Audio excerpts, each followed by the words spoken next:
kalau kita tidak germas, yang dirugikan bukan hanya kita, tapi orang lain, terutama anak-anak kita. Di Komisi E ini saya dan kawan-kawan termasuk paling getol untuk ngomong tentang penguatan peran puskesmas dari sisi prevensi, dari sisi promkes.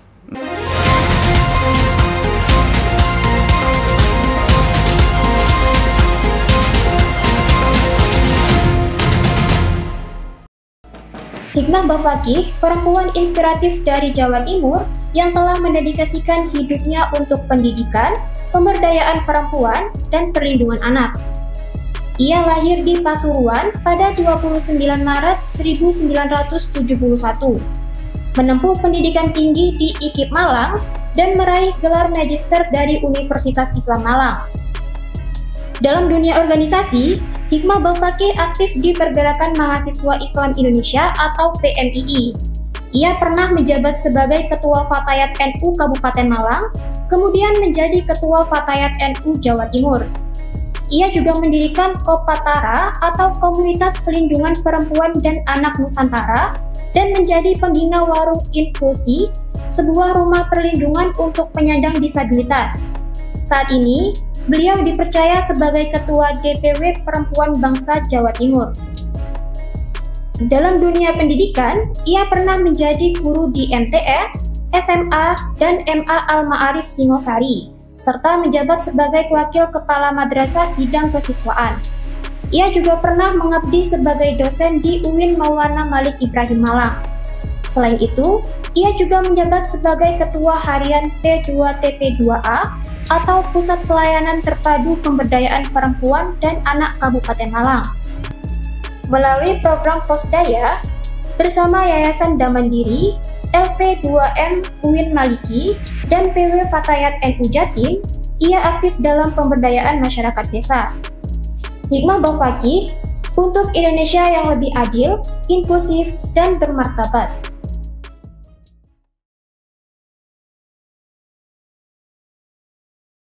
Assalamualaikum warahmatullahi wabarakatuh. Salam sejahtera dan salam sehat untuk kita semuanya, Tribuners dan para pemirsa dimanapun Anda berada. Bertemu lagi dengan saya, Mujib Anwar, jurnalis senior Harian Surya Tribun Network, dalam podcast DPRD Jawa Timur, Gebrakan Wakil Rakyat.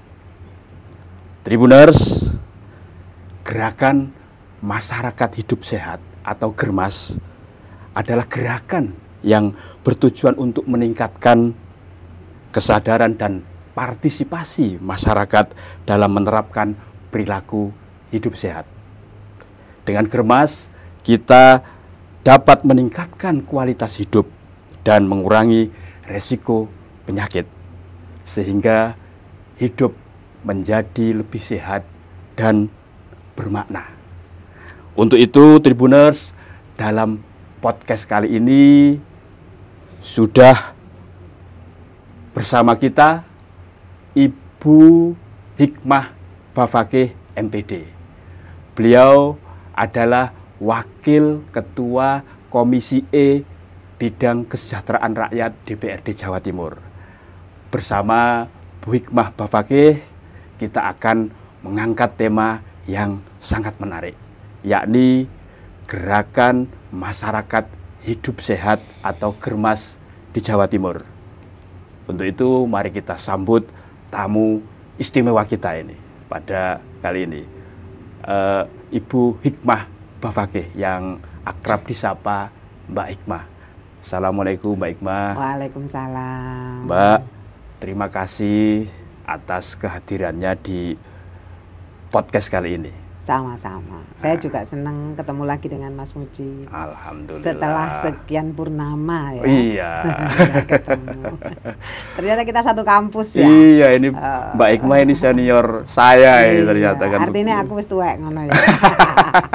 Tapi kelihatan masih energik ini, masih apa namanya, prima sekali. Mungkin ini menerapkan pola hidup sehat, germas ini, gerak-gerak. Hasil, buktinya gendut nih. Mbak Hikmah, mungkin langsung saja ini. Iya. Ini kan masih banyak yang belum tahu, Mbak.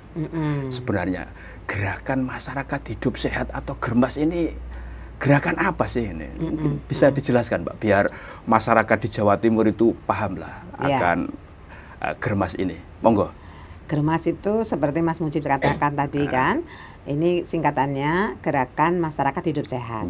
Dari kepanjangannya ada kita sudah tahu ya, ini gerakan nasional yang dimaksudkan untuk membuat masyarakat Indonesia memiliki gaya hidup yang lebih sehat. Lifestyle-nya itu lifestyle-nya baik sehat jasmani maupun sehat rohani. Jangan salah, sehat rohani juga penting ya. Karena kadang-kadang mental health itu atau kesehatan jiwa itu kurang mendapatkan perhatian. Nah, kalau Indonesia Germas, maka Indonesia bisa mencapai Indonesia emas, bukan Indonesia cemas. Apalagi sudah dicanangkan Indonesia emas 2045. Jadi kalau mau Indonesia betul-betul Indonesia emas di 2045, kita mesti germas gitu, agar tidak jadi Indonesia cemas. Deket-deket nih kata-katanya ya. Jadi germas itu sebetulnya suatu hal yang sudah mentradisi ya, tapi itu kan pilihan. Pilihan bebas masyarakat untuk memilih mau hidup bergaya hidup sehat atau tidak sehat. Bergaya hidup sehat itu secara jasmani bisa terlihat misalnya rajin berolahraga. Nah, saya kelihatan kalau enggak ya, padahal udah rajin loh Mas ini olahraga. Kemudian tidak minum minuman alkohol, tidak merokok. Nah, itu yang berat ini bagi Mas Mujib ini untuk tidak merokok kayaknya ya. Kemudian dan makan sayur, makan buah gitu. Nah, kalau konteksnya pada sehat secara mental, sehat secara jiwa, tentu gerakan hidup sehat atau Germas itu dikaitkan dengan bagaimana kita mengelola emosi kita untuk lebih stabil, tidak gampang meminta validasi atas apa yang kita kerjakan, kemudian meaningfulness gitu ya. Kayak ya paham-paham stoikis lah dikit-dikit begitu. Bagaimana kita menghargai hidup yang diberikan oleh Tuhan, menanggapi masalah-masalah yang muncul dengan cara yang lebih sehat, kira-kira itu. Nah, hidup imbang antara jasmani dan rohani ini menurut saya adalah Germas yang sesungguhnya. Nah, sayangnya di Indonesia Germas itu yang digalakkan lebih ke fisik, Mas. Jadi kalau di kampung-kampung Germas tuh ayo makan sayur, tanam sayur, makan buah. Bapak-bapak kalau merokok di luar rumah tuh gitu kan. Kemudian ada hari di mana satu kampung semua bergerak, kerja bakti dan sebagainya. Yang terlupakan adalah gerakan hidup sehat secara rohani. Secara mental ya. Nah, padahal kalau menurut Mas Mujib sekarang orang lebih banyak harus kita cemaskan kesakitan rohani apa kesakitan jasmaninya nih yang harus. Kesakitan jasmani yang paling banyak. Yang paling banyak. Karena paling diperhatikan, nggak benar Mas. Secara faktual sebetulnya kesehatan jiwalah yang paling harus mendapat perhatian. Hari ini orang yang terlalu mudah untuk gampang marah gitu ya, angry manajemennya buruk, lalu dia mudah kemudian patah semangat, resiliensinya rendah. Anak-anak kita yang baru dapat tantangan sedikit aja sudah patah begitu ya. Ada yang jatuh cinta nggak diterima pacarnya, kemudian ngiris-ngiris nadinya gitu ya, atau bunuh diri atau apapun judulnya.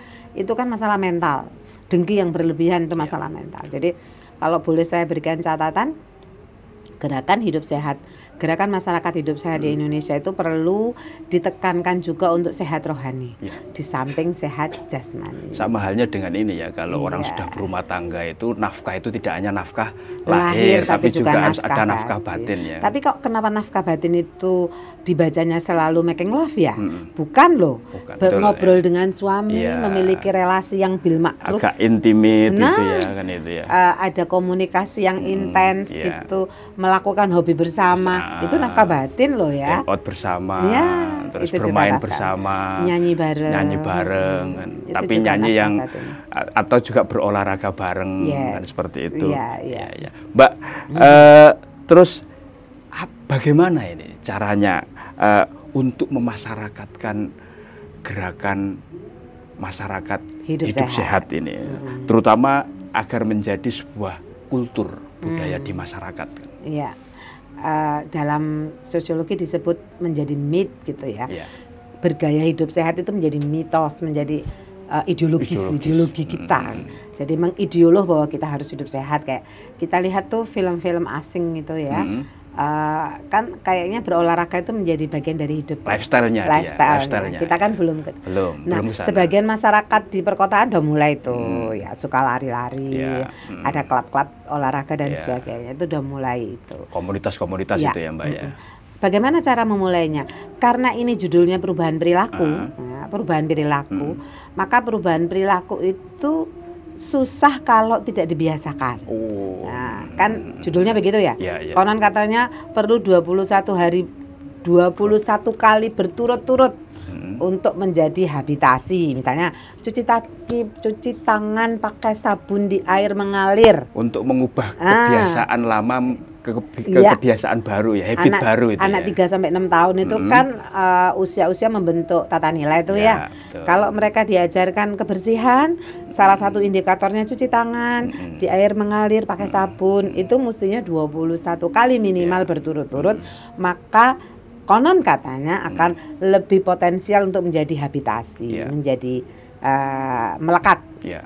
Menjadi sesuatu yang melekat dalam kesehariannya. Nah, kayaknya kita juga perlu begitu, habitasi. Perubahan perilaku terus menerus. Jadi kalau makan sayur iya sudah tapi sesekali. Olahraga sudah iya tapi sesekali. Nih, kayak saya nih sama dokter di ultimatum, Bu Hikmah bergaya hidup sehat kan baru 3 tahun belakangan gitu ya.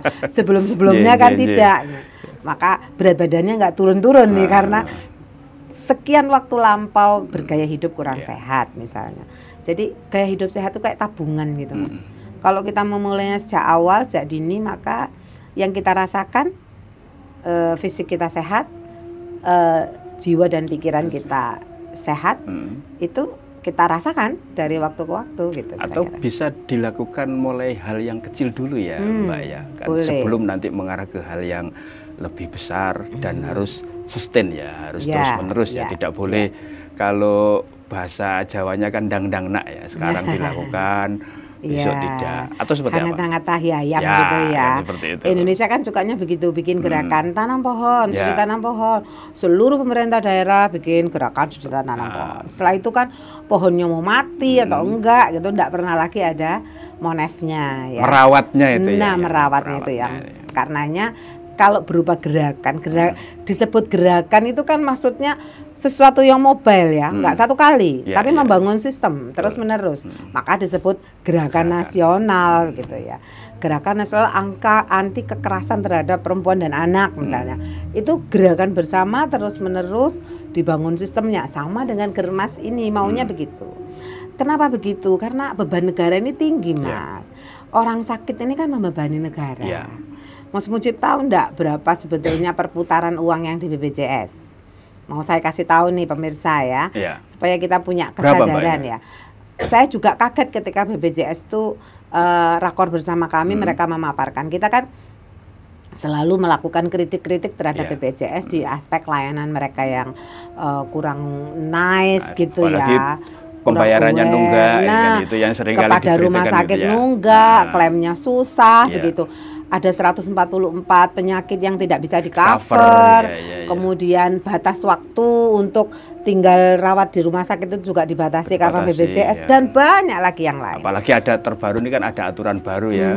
Kalau masuk rumah sakit, misalkan anak panas itu kalau tidak di atas 40 ininya sama ada penyertanya enggak boleh di-cover oleh BPJS. Ya, kemudian ada bertingkat mesti ke Pratama dulu rujukan dan sebagainya. Mengapa begitu? Sesungguhnya karena BPJS itu sebagai lembaga keuangan belum sehat. Kita mau contoh Jawa Timur aja ya, yang disampaikan oleh Kanwil BPJS Jawa Timur begini. Kalau seluruh duit dikumpulkan dari peserta mandiri, mandiri kumbayar dewe, ya kan? Kemudian ditambah dengan yang BPJS JKN yang dibayar oleh pemerintah pusat yang kita ikut sharing. Pemerintah provinsi sharing loh Mas, 2.200 per kepalanya. 2.200 per kepala. Jumlah atas semua total jumlah penduduk yang 14 juta sekian boten. Oh, tidak semua ya. Jumlah penduduk kita 41.714.928 jiwa kan. Dari sekian itu yang sudah di-cover oleh PBI JKN yang antara pusat sama provinsi itu sharing tadi itu di angka 14 juta sekian. Artinya dikalikan yang tadi. Yang mandiri, yang PBI JKN, terus plus yang UHC. Ingat, ada daerah-daerah yang udah UHC. Jadi pemirsa kalau belum tahu ada 21 kabupaten kota loh yang di Jawa Timur ini ya, Mbak. Ya di Jawa Timur yang sudah UHC. Artinya kalau mereka tidak mandiri, kemudian belum tercover nasional, mereka di cover oleh pemerintah daerahnya masing-masing. Hanya cukup menunjukkan KTP saja, otomatis itu untuk 21 kabupaten kota di Jawa Timur. Itu jumlah duitnya di total. BPJS rugi loh Mas.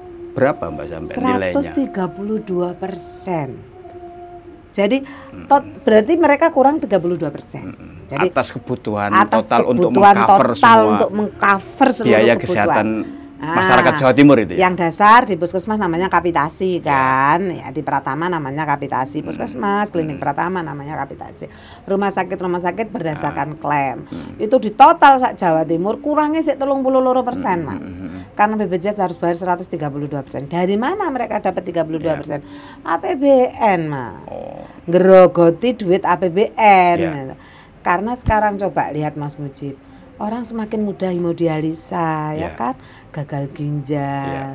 Dulu kayaknya gagal ginjal itu penyakit elit gitu ya.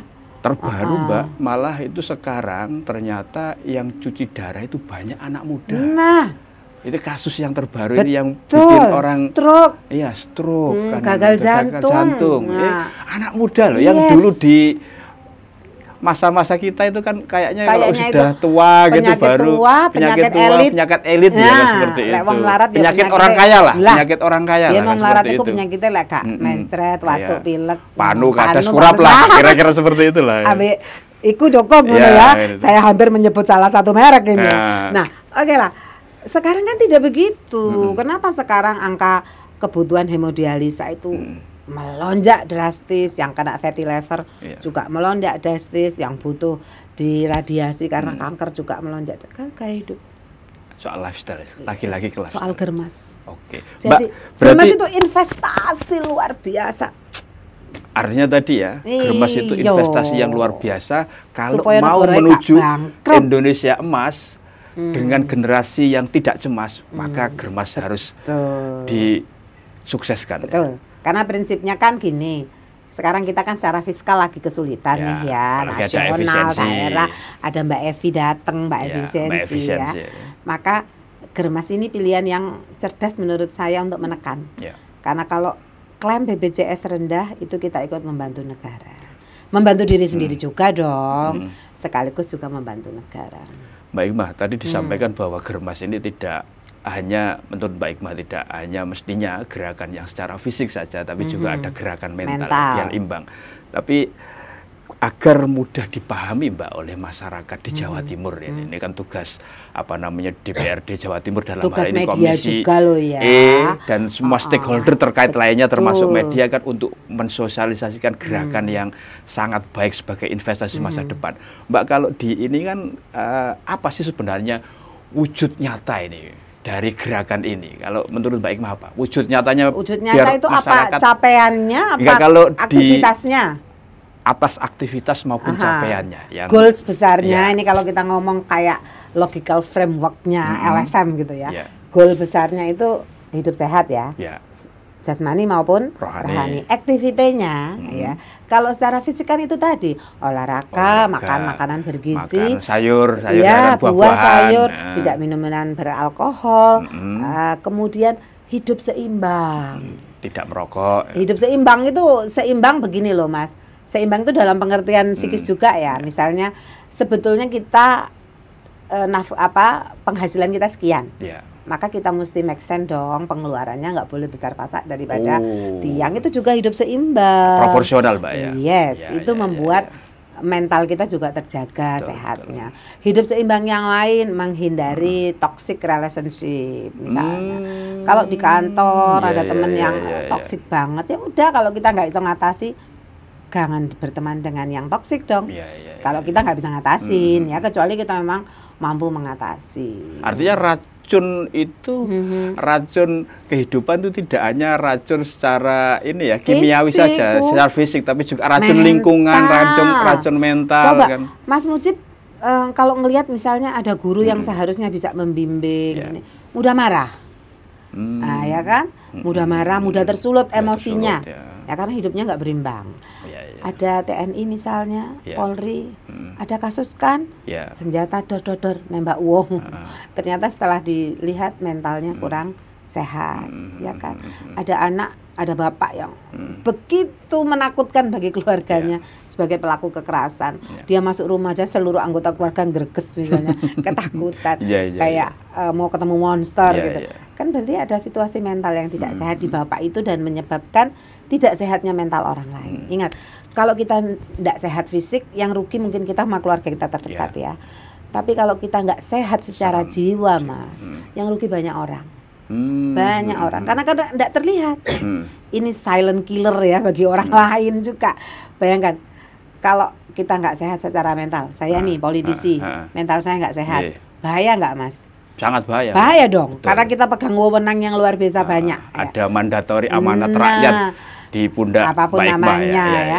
Kalau mental kita nggak sehat tuh sangat berbahaya ketika kita memegang amanah berkhidmat untuk masyarakat banyak. Itu juga sama Mbak, dulu kan ada pepatah yang mensana in corpore sano, di dalam jiwa yang sehat itu berada di dalam tubuh yang sehat. Berarti sebenarnya masyarakat kita kan dari dulu sudah paham itu, sudah mengugemi itu ya. Tapi kenapa kok kesininya kok makin bergeser Mbak, cara pandang dan stigma di masyarakat akan pentingnya tadi lah kesehatan secara fisik dan kesehatan secara mental yang berimbang.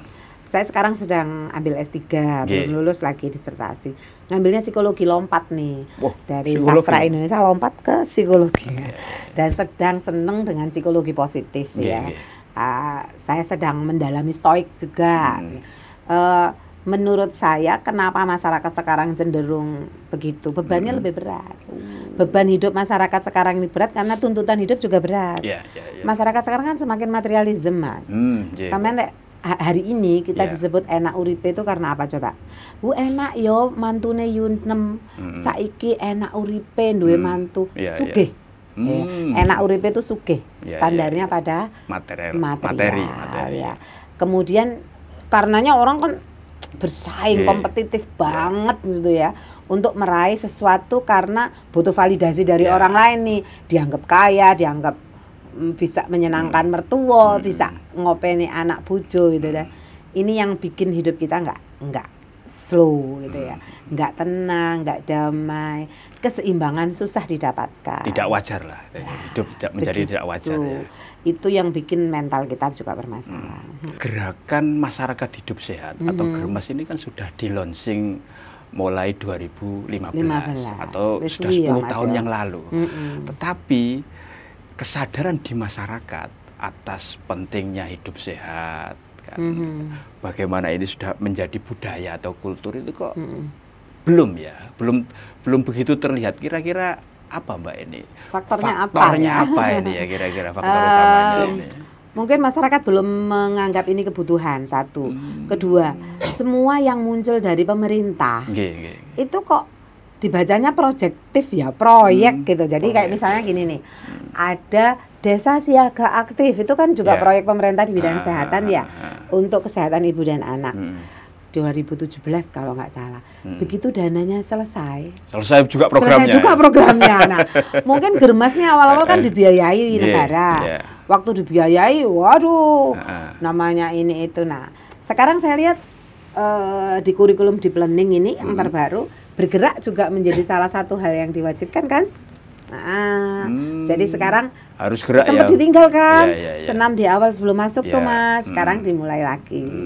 Ya, jadi memang harus seperti itu. Kalau dulu kan ada yang namanya SKJ ya, kan sebelum masuk sekolah harus keluar. Lalu kemudian tinggal seminggu sekali, tinggal sebulan sekali. Akhirnya kan tidak ada sama sekali. Atau tinggal ketika Agustusan karena mau lomba begitu kan. Lomba senam, akhirnya hilang. Nah, sekarang itu harus kita hidupkan lagi. lewat apa Mbak? Lewat semacam surat edaran dari kepala Gimana daerah kalau atau dinas saya pendidikan usulkan atau apa? jangan menunggu instrumentasi dari pemerintah. Apa ini usulan dari Komisi E dari Jatim? masyarakat. Dari masyarakat. Sepanjang yang saya tahu. Kalau mau langgeng, kalau mau tersistem ya, sustain, sebuah gerakan apapun itu harus oleh untuk masyarakat. Terkecil aja, RT lah, Dasawisma lah, bagi kecil lagi ya, Dasawisma, RT, RW, bikin pola gerakan hidup sehat, pengelolaan sampah bersama, kemudian ada jalan pagi bersama di hari di holiday, di hari libur ya, dan sebagainya. Dari kecil-kecil ini, inisiatifnya muncul dari masyarakat, itu biasanya lebih awet Mas, lebih sustain. Bukan berarti pemerintah nggak perlu turut campur ya. Tapi pemerintah itu ya sekedar memfasilitasi saja menurut saya. Fasilitasi pemerintah gini misalnya. Masyarakat butuh tempat untuk senam dan trek jalan kaki. Masa trek jalan kakinya nggak ada, penuh dengan bebatuan, penuh dengan belukar. Itu mungkin pemerintah setempat boleh turun tangan. Untuk memberikan itu namanya fasilitasi kan. Mungkin di Fasum juga perlu dikasih sarana olahraga. Pemerintah bisa kasih input anggaran untuk kegiatan-kegiatan yang kepada penyehatan jiwa misalnya ya, seperti itu. Mbak, atas gerakan masyarakat hidup sehat ini, Germas ini, aksi yang sudah dilakukan oleh DPRD Jawa Timur apa Mbak yang sudah dilakukan aksinya? Langkah nyatanya ini. Kalau dari sisi regulasi sih Perda tentang kesehatan itu lama ya. Sekarang kan sudah ada undang-undang yang jadi satu karena Omnibus Law tuh ya. Jadi seluruh undang-undang terkait kesehatan sudah dijadiin satu. Nah, Perda kita tentu harus disesuaikan lagi dari sisi regulasi. Artinya penyesuaian Perda ya sesuai dengan regulasi yang ada ya. Ya, dari sisi anggaran pemerintah Jawa Timur sharingnya cukup lah.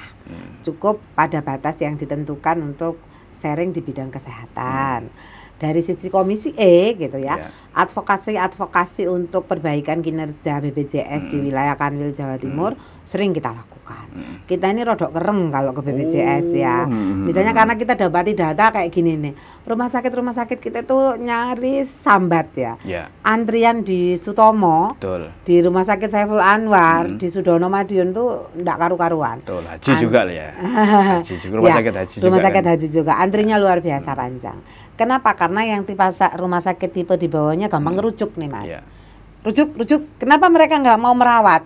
Karena setelah dihitung, hampir semua pasien kan pakai BPJS sekarang Mas. Jadi rumah sakit tipe D itu nakalan saiki. Kayak kudu rodok ditertibno ini baik negeri maupun swasta.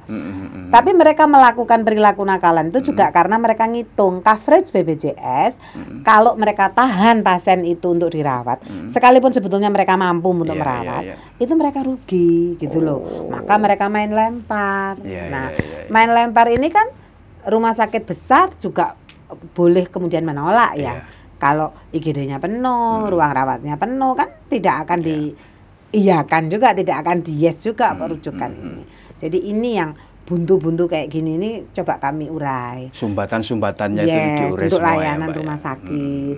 Kemudian di Komisi E ini saya dan kawan-kawan termasuk paling getol untuk ngomong tentang penguatan peran puskesmas dari sisi prevensi, dari sisi promkes, promosi kesehatan. Jangan lagi puskesmas heavy-nya di ngobatin gitu ya. Itu urusannya rumah sakit. Kecuali di lingkungan puskesmas itu rumah sakit jauh.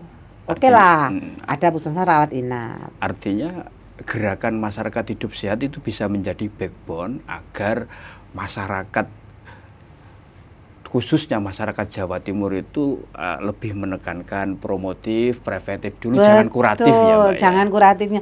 Dan itu dimulai difasilitasi oleh Pustu, Polindes. Ini kaki tangannya puskesmas ya. Lalu puskesmas. Prevensinya ini. Caranya gimana?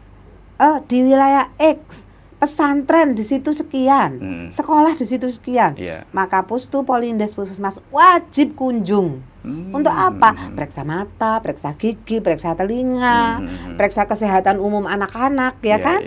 Supaya bisa diketahui sejak dini, ada assessment bahwa anak-anak kita ini secara bermasalah enggak. Bagus juga kalau bawa psikolog ya, untuk melihat mental health-nya anak-anak kita itu kayak gimana. Dan itu rutin di pesantren, di sekolah. Jangan posyandu saja kan, di pesantren, di sekolah. Ini kalau rutin dilakukan, Mas, termasuk urusan mencegah demam berdarah, mencegah kusta, mencegah apalagi dengan banyak juru jentik dan sebagainya turun dan sebagainya ya, melakukan edukasi. Bayangkan yang bisa dihasilkan penghematannya dari proses ini. Itu investasi yang harus dikeluarkan dengan menambah tenaga di puskesmas, psikolog, tenaga kesehatan yang mau keliling-keliling tadi itu ya. Yankes yang mau keliling ke pesantren dan ke masyarakat dan ke sekolah-sekolah itu. Nilai yang dibutuhkan untuk itu jauh lebih kecil dibanding menekan klaimnya BPJS. Satu sisi ngomong ongko keuangan negara saja, BPJS bisa ditekan klaimnya. Satu, yang kedua, kalau masyarakat sehat, produktif, maka angka pengangguran juga bisa ditekan. Mereka produktif, isok kerja. Kalau mereka sakit-sakitan, mereka nggak bisa kerja, mereka jadi beban negara juga kan? Yes. Karena banyak orang miskin karena sakit. Betul. Bahkan biaya berobat itu sekarang menjadi high cost ya kan? Betul. Berobat, kesehatan, terus soal pendidikan kan juga kan high cost. Sama jika tersangkut masalah hukum itu juga high cost juga yang bisa menjadikan orang dengan cepat bisa miskin atau bangkrut itu kan ya kira-kira karena tidak sehat ya kan, seperti makanya itu. Ini kan kayak investasi ya. Ini tabungan yang luar biasa keren lah dan bermanfaat bagi kita, bagi anak cucu kita dan lingkungan kita serta negara kita. Jadi kalau kita mau bergemas itu sebenarnya kita pahlawan sebetulnya. Pahlawan, apalagi kalau kita tokoh penggerak ya. Saya tuh seneng kalau ada ibu-ibu tuh tokoh penggerak senam begitu. Aduh keren banget ya ibu-ibu ini konsisten dengan hidupnya sebagai instruktur senam, mengajak masyarakat untuk bergaya hidup sehat. Itu kita mesti berterima kasih loh. Artinya pada beliau-beliau ini. Gerakan ini harus dilebarkan ya Mbak. Misalkan ada tokoh penggerak. Ini hidup sehat, tokoh penggerak. Ingat orang Indonesia itu masih patronasenya tinggi ya. Artinya kayak Mbak Ikma ini kan sebagai salah satu tokoh masyarakat, wakil rakyat di Indrapura bisa memulailah untuk memberikan edukasi positif kepada masyarakat Jawa Timur agar memulai hidup sehat dari hal yang sederhana saja ya, bareng-bareng. Di tempat kerja Mas Mujib bikin dong senam bersama rutin gitu kan, kita enggak tahu mungkin yang lesu-lesu, yang kurang produktif, yang ngantuan bakal ditekan angkanya ketika mulai bergerak atau kasih treadmill satu di kantor gitu kan. Itu investasi mungkin treadmill sederhana 6 jutaan tapi yang dihasilkan badan sehat karena bertreadmill secara rutin itu membuat produktivitas karyawan di tempat Mas Mujib menjadi naik misalnya kan. Kita juga enggak tahu itu harus dihitung benar. Mbak, kalau dulu kan ada istilahnya atas sosialisasi untuk lebih membumikan gerakan masyarakat hidup sehat. Kalau dulu kan ada mengolahragakan masyarakat dan memasyarakatkan olahraga. Lah ini kan mungkin istilahnya yang khas Jawa Timuran agar masyarakat itu langsung ketika mendengar istilah ini, tagline ini, kalau sekarang ya itu langsung ini harus sarujuk saruyung, ini harus bersama-sama ya, untuk bisa. Nggak tahu nih Dinkes sama gubernur pengen punya nama apa, tapi menurut saya kalau saya ya Mas ya lebih menyepakati ada kearifan lokal. Jadi ada lokal culture-nya sudahlah. Mungkin masyarakat Trenggalek punya istilah yang berbeda dengan masyarakat Madura. Jangan dibikin seragam. Gayanya juga berbeda kan. Di Madura main sepak bola, anak santri pakai sarung, nggak pakai sepatu, tapi fine gitu loh. Tetap berolahraga dan berkeringat gitu. Jangan kemudian menunggu berolahraga mesti pakai training, mesti pakai sepatu Nike, tidak begitu juga gitu ya. Apa yang secara genuine, distintif muncul di masyarakat. Mau pakai nama apa terserah. Yang penting mereka bergerak. Dengan bergerak tubuh mereka sehat, mereka berelasi, berkomunikasi dengan intens, jiwa mereka juga sehat kan. Karena ada aspek membangun komunitas juga yang sehat karena bergaul gitu ya. Mbak, Pokja Germas itu kan sempat bikin semacam desa Germas atau kelurahan Germas. Waktu itu ya. Ya, itu gimana? Sekarang itu nasibnya gimana? Ya. Iku podo BMMD untuk desa siaga aktif ya. Ya, sama.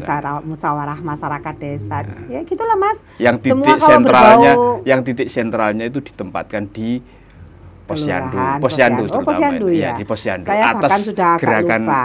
Masyarakat hidup sehat ini. Update-nya seperti apa ya itu kan? Iya, monggo kalau itu mau dihidupkan lagi bagus. Tapi yang penting menurut saya hargai situasi lokal. Ya. Mungkin setiap RT, setiap RW, setiap setiap desa, setiap kabupaten punya usulan yang khusus terkait Germas mereka mau kayak gimana konsepnya, desainnya. Di pesantren Germasnya seperti apa begitu. Nah, kalau itu dikompetisikan menarik ya. Orang Indonesia kan suka berkompetisi ya. Mungkin ada juga harus lomba. Ada pancingannya ya, sebagai pancingan lomba ya, Germas antar pesantren menarik ya. Pesantren yang paling sedikit angka kesakitannya dapat juara begitu kan. Nah, itu akan menjadikan anak-anak santri kita menjadi hebat. Pesantrennya anakku tuh loh dilarang makan mie instan.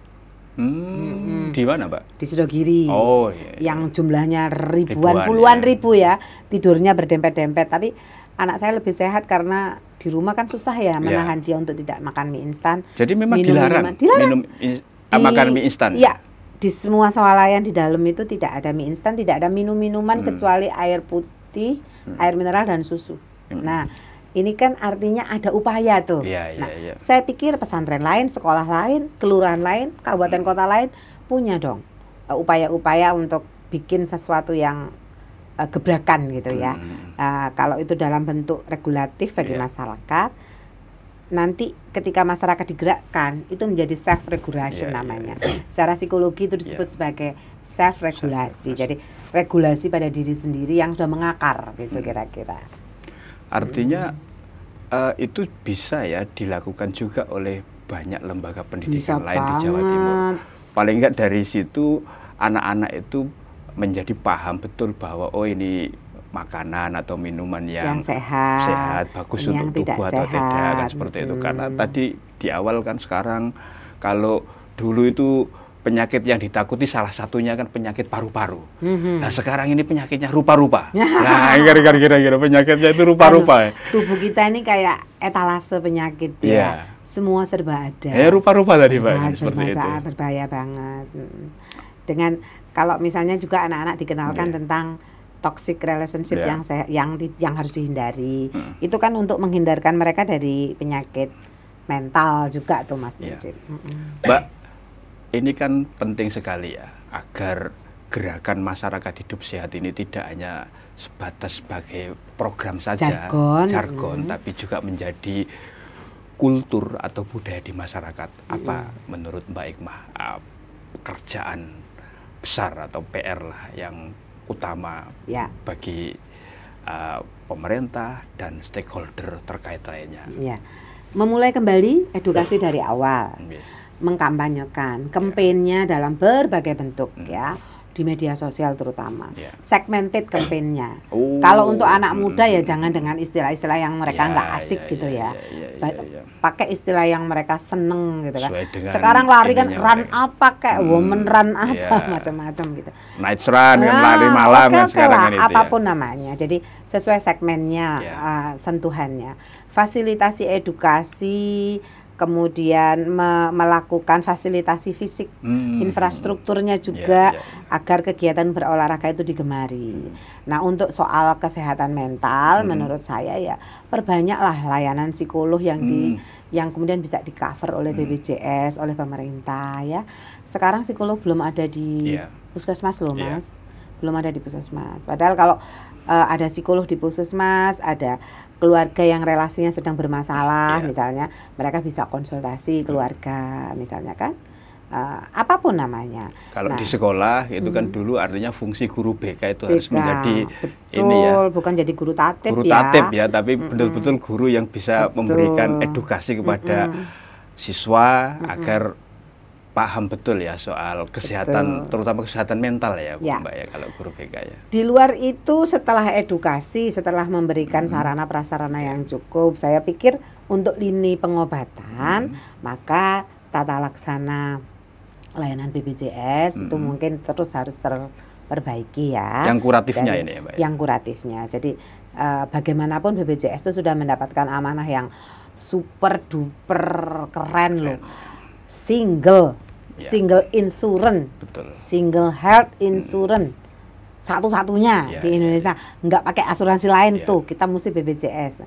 Dan sebetulnya, semuanya bisa menikmati itu ya, fasilitas itu. Mestinya kalau karena yang apa namanya dikelola dana masyarakat dan dana negara itu besar, BPJS mungkin juga harus terus dievaluasi layanan dan kinerjanya. Nggak apa-apa. Itu juga semacam kontrol efektif. Kami akan terus melakukan itu. Bagaimana layanan mereka kepada rumah sakit, kepada puskesmas, terus menerus akan kami kontrol. Hal yang paling mendesak, Mbak, apa ini? Yang ini kan karena presiden kita ini kan sudah mencanangkan 2045 adalah Indonesia Emas. Ya, apa ini kira-kira? Apa ya? Agar nanti generasi kita ketika 2045 nanti menjadi generasi yang benar-benar bisa sehat, baik secara fisik maupun secara mental. Yang paling mendesak itu memastikan masyarakat terlibat. Ya, pelibatan masyarakat. Pelibatan masyarakat. Jadi peran serta masyarakat sebagai aktor aktif, bukan pasif itu penting. Oh, iya, jadi kalau mereka itu dilibatkan, terbangun sistemnya, Mas. Terbangun sistemnya seperti saya katakan tadi, Germas ini akan dari, oleh, dan untuk masyarakat itu, gitu loh. Pemerintah tinggal fasilitasi aja. Coba dihitung, 5 tahun saja kita melakukan ini. Sama dengan kita investasi pendidikan ya. 20 tahun kita investasi pendidikan dengan serius, hasilnya akan nampak kok. Nah, demikian juga dengan Germas. Apalagi ini sudah lebih dari 10 tahun ya, sejak dicanangkan tahun 2015. Mas, angka harapan hidup kita itu masih di angka 74,87. Itu kalau penjelasannya masuk kategori? Ini masih bagus karena di atas rata-rata nasional. Nasionalnya itu 74,39, artinya angka harapan hidup orang Indonesia secara nasional itu 74 tahun. Kalau Jawa Timur 39. Kalau Jawa Timur 74 tahun juga lebih 65 gitu ya. Dan yang lebih sustain itu yang lebih banyak di usia tua itu perempuan dibanding laki-laki loh, Mas. Hati-hati ya. Harus mulai menerapkan pola hidup sehat ini berarti secara mental karena laki-laki kan dibebani banyak tanggung jawab. Jadi mungkin kurang nyantai hidupnya, jadi gampang prek gitu ya. Jadi ketika usia manula-manula itu lebih banyak perempuan yang bertahan dibanding laki-laki. Nah kita harus naikkan dong. Negara-negara maju enggak 80 sekian begitu kan. Untuk angka harapan hidupnya ratanya, dan itu juga perlu banyak hal yang tadi sudah kita sebutkan untuk menaikkan HPH, karena angka harapan hidup ini menjadi salah satu variabel untuk menilai indeks pembangunan manusia ya. Tapi masalahnya di beberapa di masyarakat kita itu kan masih ada stigma atau kultur kalau sudah mencapai usia tertentu ya, kita nggak menyebut angka ya, bilangnya waduh saya ini sudah dapat bonus ya, kita bonus usia, padahal kan mestinya tidak seperti itu, Mbak ya. Nggak apa-apa, itu kan apa ya, misalnya Rasulullah 63 kita melampaui itu berarti bonus gitu. Kadang-kadang kan ada yang masih ngugemi bagian dari syukur, bukan berarti karena bonus kemudian kita sia-siakan maksudnya tadi seperti itu ya, Mbak ya kan, bahwa setelah melampaui 63 tahun kita harus lebih siap mati gitu ya, dipanggil Allah sewaktu-waktu misalnya, padahal yang muda juga bisa ya. Ya itu bagian dari upaya untuk menyehatkan mental kita juga. Karena ketakutan akan mati itu juga mentalnya berarti nggak sehat ya. Apalagi ini, Mbak ya, di ajaran Islam kan juga ada ya, ingatlah 5 sebelum datang 5 yang lain. Salah satunya kan ingatlah coba ada gitar masa nyanyi, ya. Sehatmu sebelum datang masa sakitmu. Lah kan salah satu dari 5 itu kan itu ya, itu kan bisa ya menjadi sama Bimbo yang punya spirit ya. Lagunya. Mbak, terakhir ini apa Mbak pesan dari Mbak Hikmah ini agar masyarakat Jawa Timur ya dapat mengejawantahkan ya pola untuk suksesnya gerakan masyarakat hidup sehat dan menjadi laku kehidupan sehari-hari lah, menjadi yang tadi Mbak Hikmah sampaikan lifestyle, baik mulai anak-anak, ya, siswa, muda, dewasa maupun tua, ya semua masyarakat Jawa Timur. Karena masyarakat Jawa Timur ini masyarakat santri, kalau boleh saya mau mendekati lebih ke aspek spiritualitas ya, bahwa tubuh dan jiwa kita ini titipan Tuhan, titipan Allah Subhanahu wa taala. Menjaganya itu bagian dari responsibility kita. Tanggung jawab kita kepada Tuhan. Karena kita udah dititipin tubuh, dititipin jiwa, ruh gitu. Kalau ini tidak kita jaga, kita telantarkan hingga tidak sehat, salah satunya fungsi pendengarannya, fungsi pengecapnya, fungsi organ-organ di dalamnya, fungsi pikiran dan hati kita ya menyimpang dari seharusnya yang digariskan oleh Tuhan. Itu sebenarnya kita menyia-nyiakan karunia-Nya. Satu itu. Yang kedua, kalau kita tidak germas, yang dirugikan bukan hanya kita, tapi orang lain, terutama anak-anak kita, ya kan? Jadi beban anak-anak ketika orang tuanya sakit itu tinggi loh. Betul. Beban mental maupun beban psikologis, ekonomi juga, secara fisik, ya kan? Makanya sudahlah, germas ini investasi yang luar biasa kalau kita mau lakukan. Dan tentu saja jangan germas fisik saja, juga germas mental. Itu penting karena sekarang kesehatan jiwa itu sudah harus mulai mendapatkan perhatian dan respon yang baik. Kira-kira itu. DPRD Jawa Timur dalam hal ini komisi akan terus mengawal suksesnya. Kami ini apalah ya, kami ini bagian ini terkecil dari subsistem yang ada. Kita ya melakukan fungsi-fungsi kita, dikontrol, dibajeti. Cuman kan kalau ngomong perubahan perilaku tuh masyarakat Mas gitu. Enggak bisa berbicara aspek variabel negara di sini. Ini masing-masing pribadi kita. Kira-kira itu. Oke. Closing statement, Mbak. Ya. Monggo masyarakat Jawa Timur hidup sehat, sehat jasmani, sehat rohani, mental kita dijaga, hidup seimbang, insya Allah kita akan berbahagia dunia dan akhirat. Gitu Mas. Baik Mah, terima kasih sama-sama atas Mas Muji. rawuhnya hadirnya di podcast DPRD Jawa Timur, Gebrakan Wakil Rakyat. Terima kasih juga. Tribuners, terima kasih juga sudah menyaksikan Gebrakan Wakil Rakyat. Tetaplah setia di channel Harian Surya Tribun Network untuk menyaksikan podcast dengan para tokoh dan politisi lainnya di Jawa Timur. Saya Mujib Anwar undur diri. Assalamualaikum warahmatullahi wabarakatuh. Salam sejahtera dan salam sehat untuk kita semuanya. Dan yang penting jangan lupa hidup sehat dan bahagia.